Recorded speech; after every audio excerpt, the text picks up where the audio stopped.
প্রথম যখন ব্লগ করা শুরু করি তখন ভাবিনি যে একটা ছোট্ট কানেকশন আমাদের এত সুন্দর একটা ফ্যামিলির কাছে নিয়ে যাবে। সেম লোকেশনের জন্য হয়তো কোনোভাবে আমার ব্লগটা সঞ্জিতাদির প্রোফাইলে গিয়ে পৌঁছায়, আর সেখান থেকে আমাদের পরিচয়।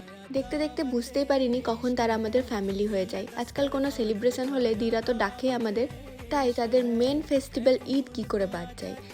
আর যেহেতু আমি আর প্রিয়ব্রত এর আগে কখনো ঈদ সেলিব্রেট করিনি, তাই আমরা তো আলাদা লেভেলেরই এক্সাইটেড ছিলাম।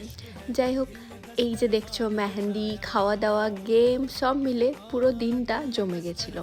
প্রথমবার ঈদ এভাবে সেলিব্রেট করে খুব ভালো লাগলো। আর প্রিয়ব্রত সে তো আলাদা লেভেলের খুশি, জুনিয়রের সাথে টাইম স্পেন্ড করতে পেলে ওর আর কিছুই লাগে না। দুজনের বন্ডিংটা একদম অ্যাডোরেবল।